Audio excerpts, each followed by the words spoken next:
And a pleasant good morning on a Tuesday, March 22nd, around 8:24 this morning. I'm Ernesto Garcia, and we're live on all the social media platforms. And we're glad to have you along on Let's Talk Las Cruces, a division of Mesilla Valley News. As always, this segment is brought to you by our friends over at American Document Services. ADSLCNM.com is the website. American Document Services takes care of all of your business needs, especially in this environment of where you need document scanning being taken care of, document storage, or shredding, paperless office conversion. It's all available. You can save time, money, and precious resources. And of course, more importantly, the security that is really needed to protect the data you need. At ADSLCNM.com, Rick Jackson and his staff do an amazing job of taking care of your business. And of course, they help out in the community as well. Community Shred Days coming up. And of course, when you have a chance to make that shredding needed done, it really helps out. And I advise you to, if you can, if you're looking for a document solution management system, ADSLCNM.com is the place to be. We're glad that you're able to join us today. We have a special guest in our studios. His name is Bill Childress. He's from the Bureau of Land Management. And I always like to begin the show by letting people know exactly what does the Bureau of Land Management do. But let's just put it this way. I always like saying, we look outside, we see the beautiful skies, we see all the beautiful vistas we have. It's thanks to you guys that we get to see that. Am I correct on that? That's correct.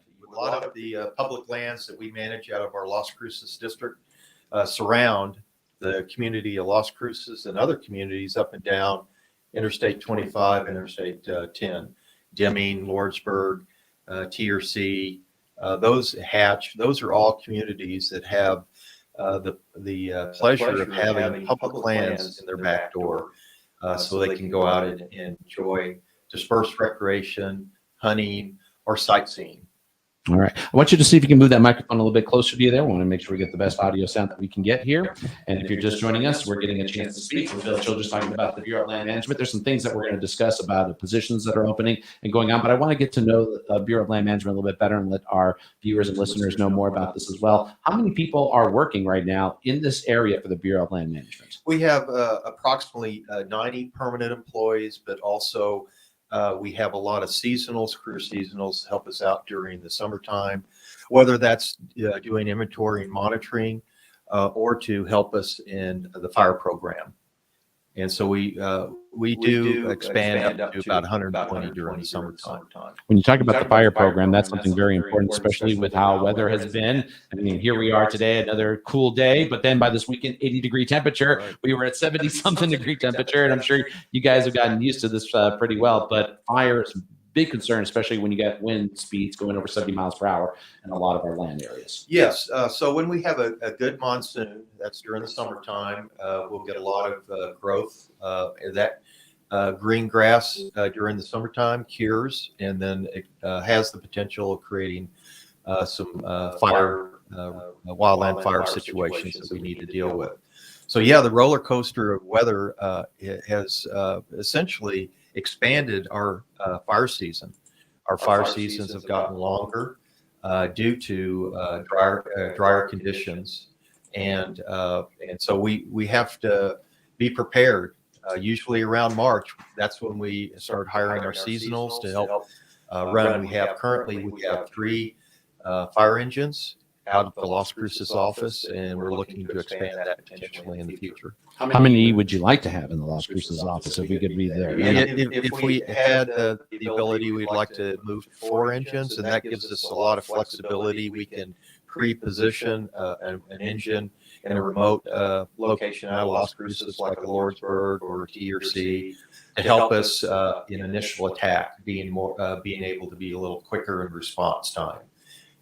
And I would say this is important because this helps out. And this is something that I believe our congressional representatives get to want to help us out with, and hopefully they can get us the funding that we need on that. And I'm talking like Yvette Harrell, Martin Heinrich, and also Ben Ray Lujan, because it's important that we try to keep this funding going, especially around the state.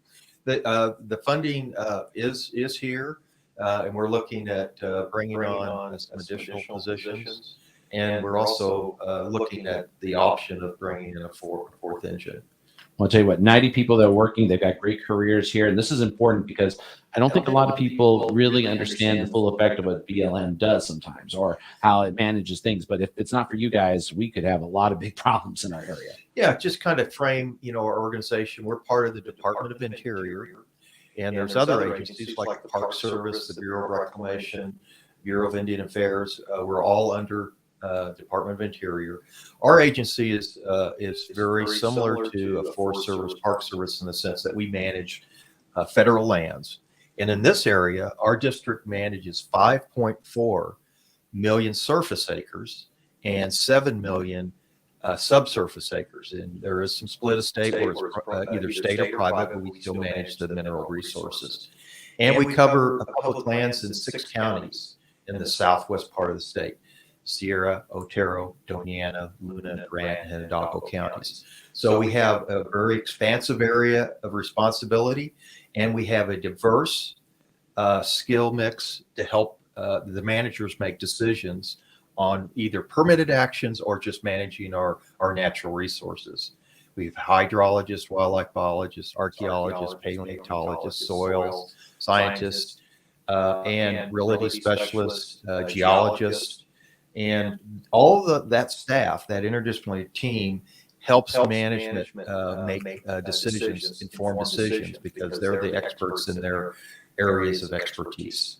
For those of you watching on the social media platforms, I'm going to bring up the website right here. Am I correct? BLM New Mexico, is this the website here?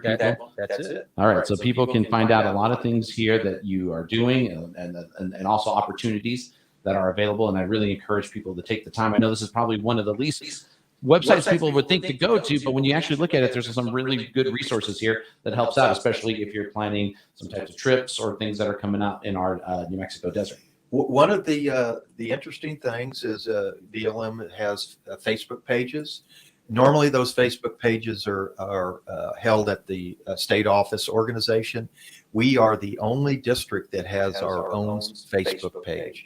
So that's another place where you can go and gather information, insight on what's going on in the Las Cruces district, and to a certain degree nationally as well. All right, I'm going to see if I can bring that up here. And pardon me, it's like we're doing the interview. I also got to be my own producer here as well. So let me go ahead and bring that up here so people can see the Facebook part. And this is, welcome to new technology. Here we are in Mesilla Valley News, and we're using the social media platforms because it's convenient and easy to get to, and right there and available when you need it. So this is important because you'll find these advisories and closures and everything else. Okay, that's still the website. I'm going to try one more time again here. Hold on. I will get that here in a second. I know you guys are getting a chance to watch that there. And this is what we call live radio, live interviewing. So, and William will laugh at me over there on that one. Let me one more time, and then I'll see if I can bring this up here. And then if not, I'll just move on there. But here we go. There we go. See everything that is there. So here we go. We got the advisories. We got everything else you need to know. Also, you love it when people. These are some great pictures, by the way. Who gets to take these pictures? Well, some of the staff and William or Bill White, also our public affairs officer. He's out there taking photos. He's been going out with our led hikes and walks for the public, and gathering information there as well, and taking some photo ops. Wow, these are beautiful photos. And I love the fact that people can go on there and put their own photos too and comment back. That's the one thing about social media, and also get quick responses too as well. I'm going to guess this also helps out if people see something that's wrong in the department. They can direct message or be involved saying, hey, look, we saw a fire somewhere around here. We saw a lot. I know what the one thing that you guys get to deal with a lot is a lot of ATV, UTV vehicles out on roads sometimes, and it makes things a little interesting. But people can easily contact back and forth. Correct? That's correct. Okay, well, that's something that I think they need to be doing more. I agree. We also have a trash remediation partnership with local communities, local governments, and our counties to help us detect, identify, and help us arrange for remediation of illegal dumping. We have a no-throw app that has been developed where the public can download it on their phone and take a photo. It GPSs the location of the trash, and that data is farmed out of our local Doña Ana County, and then we're able to gather that information, map it, and then lay out a plan for how we approach collection and remediation of the illegal dumping that we have. All right. Once again, this is all on the website. And I also encourage people to check out some many great things on the social media part. Let's talk about these trails. A lot of people love these trails. If anything, I think it is probably the best exercise in the world, especially for somebody who's had some heart problems, is to go out there and walk and get out there. Right. And these trailways are beautiful, but they're also Mother Nature's. And they have sometimes some tricky things to it, and that's what the BLM mentions to make sure you don't get tripped up or taken out there from these. Absolutely, we have a lot of trails just in and around Las Cruces, and most of those are within our 2 national monuments that we're responsible for managing: the Oregon Mountain Desert Peaks National Monument and Prehistoric Trackways National Monument. Both are just real jewels to have in and around the community. And Las Cruces is extremely fortunate to have resources like that in their backyard to enjoy, whether it's hiking, doing a mountain bike ride, or equestrian if you have horses, horseback riding. And we do have motorized trails as well. So it's all available just right here in the Las Cruces area and our sister community just down south in El Paso.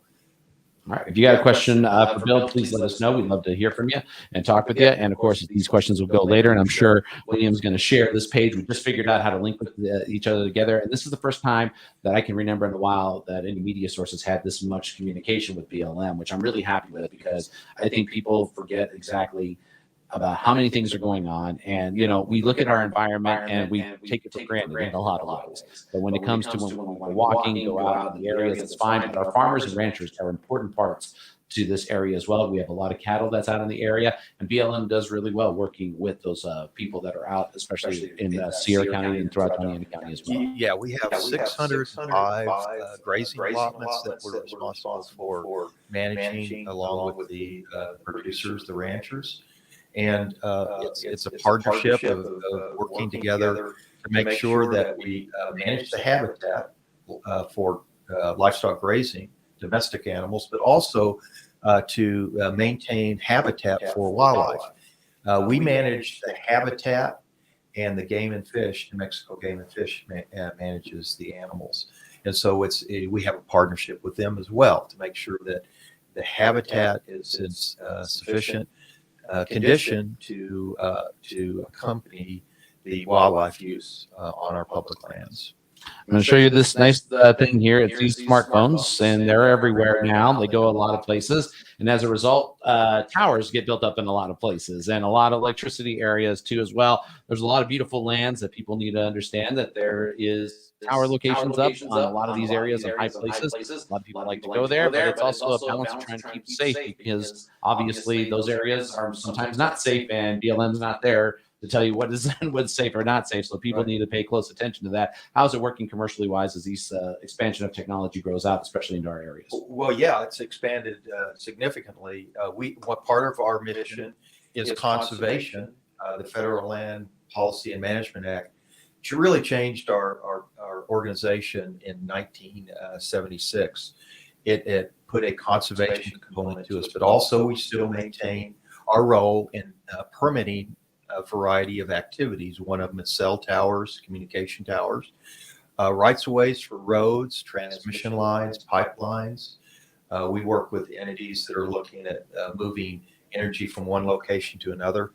Currently, we're working with proponents looking to establish solar and wind projects on public lands, and all of these get vetted through with our interdisciplinary team, and we make a decision at the end of the day to approve or disapprove a proponent's proposal, or work with them to modify it to make it fit best as we try to protect our public lands, conserve our public lands and our current permittees, but at the same time allow for renewable energies to be placed on public lands. Could you envision in the next maybe 10, 15 years more solar out in these areas that you'd be like, wow, we're going to go by and we're going to see this array of solars? Like it's not like the array of satellites are near Magdalena. We could have the array of solar panels around that would help, cost efficient part as long as it's maintained out there. I think it's a given that at the end of the next decade, we will see solar and wind projects on public lands in our district.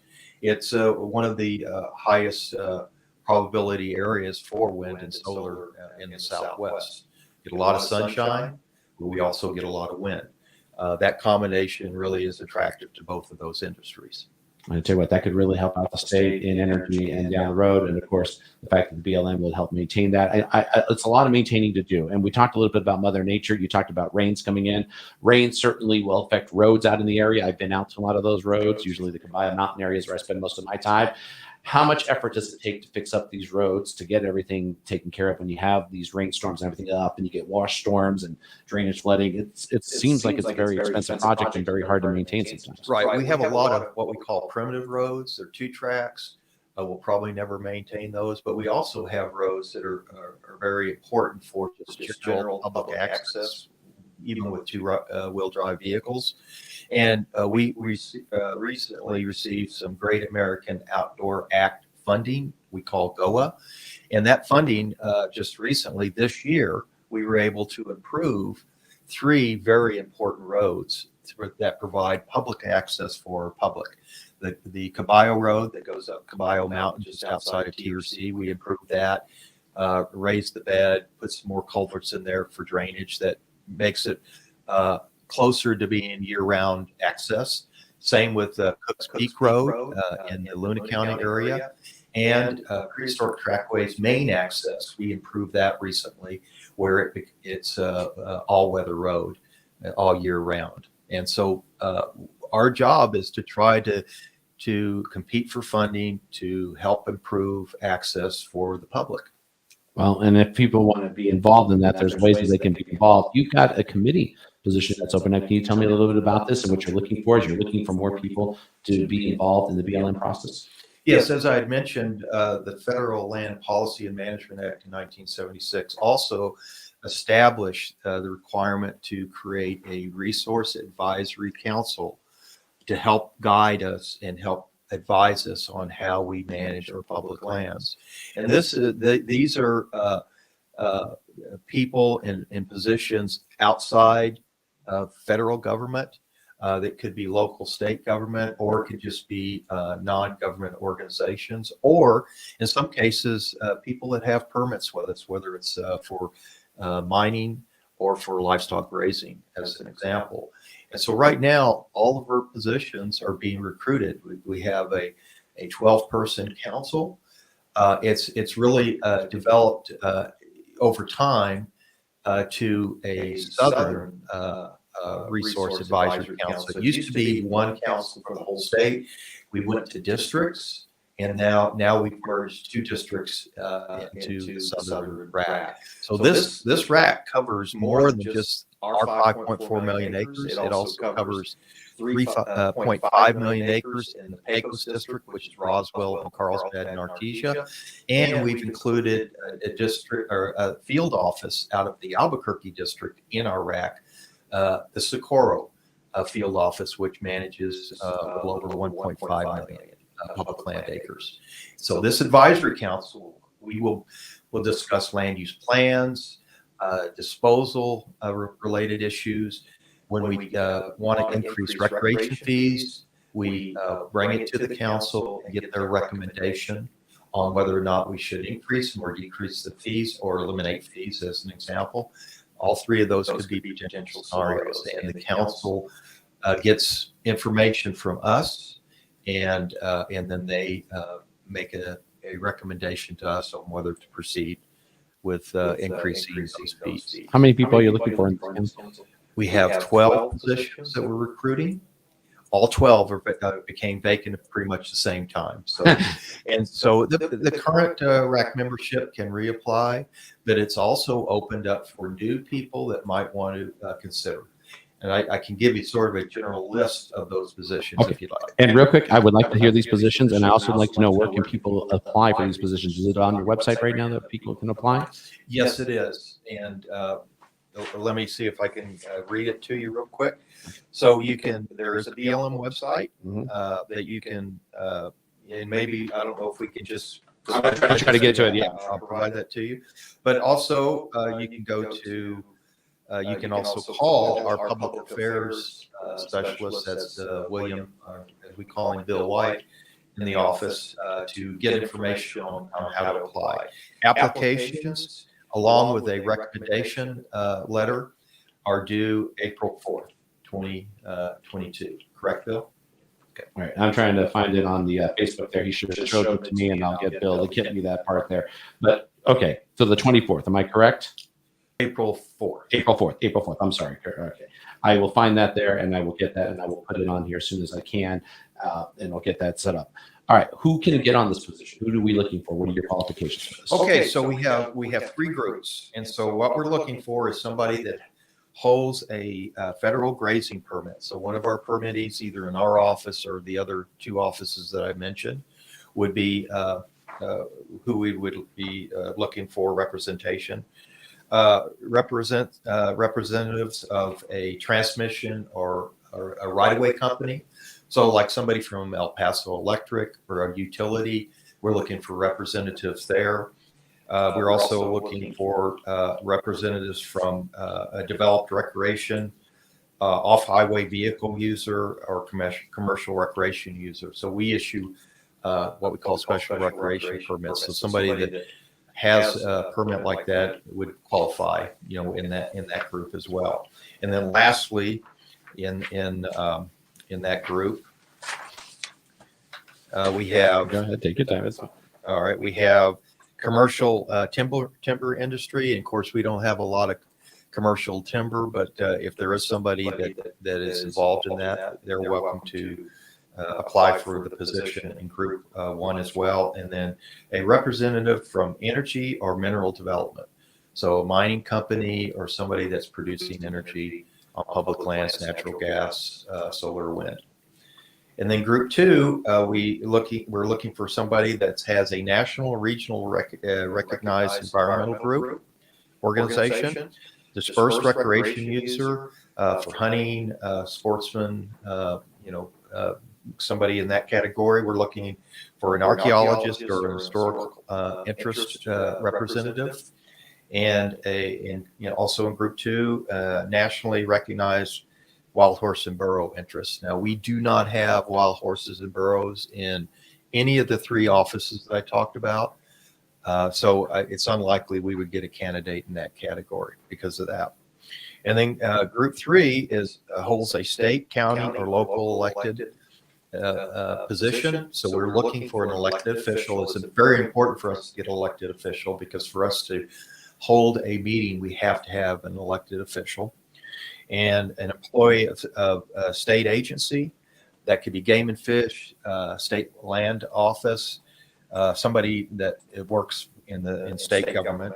And we're looking for representatives from Indian tribes that have adjacent traditional lands within the 3 offices that we're referring to, and an employee of academia in natural resources, so a professor or somebody in academia we're looking for, and then a representative, a public at large, somebody that does a variety of different things, but has very strong interest in public lands and public land management.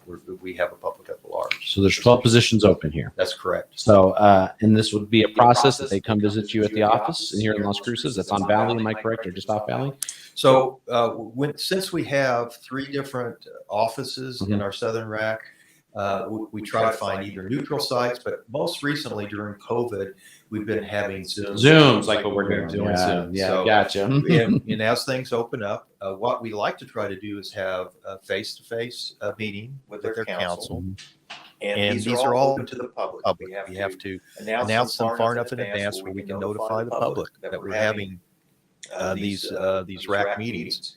Public, and then we have a public comment period. So the public they're allowed to address the RAC and the BLM representatives at the meeting to bring up issues, concerns that they may have.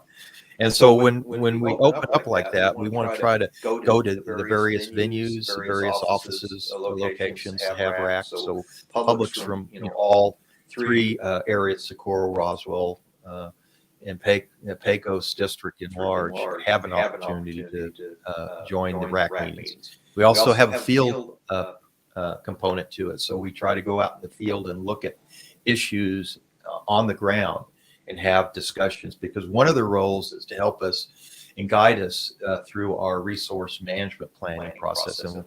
And in Las Cruces alone, we have 2 plans that we're working on: the Oregon Mountain Desert Peaks Resource Management Plan, and we also have the Tri-County Resource Management Plan, which covers the rest of Doña Ana County that's not in the monument, Sierra and Otero counties.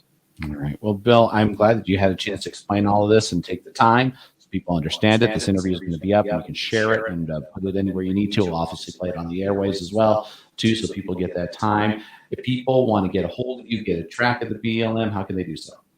They should contact our office at 575-525-4300. That's the main number.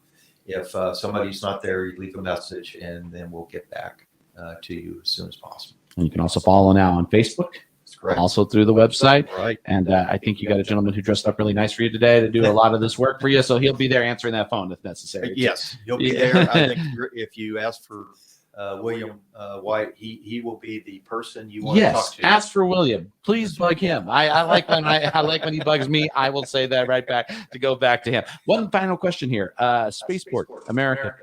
While back, I remember that road was nothing but for cattlemen and dirt ranchers. Now, can you believe it that celebrities might be driving through there and going by? That's right. And we worked with both Sierra and Doña Ana County to get that road paved, to make it an all-weather road to either get to the spaceport facility from the Las Cruces hatch area or to your seat. All right. I really appreciate the time that you took here to talk with us. This interview stays online here. This is Let's Talk Las Cruces, a division of Mesilla Valley News. And once again, this segment is brought to you by our friends over at American Document Services, online anytime, ADSLCNM.com. Thanks for joining us. We'll talk with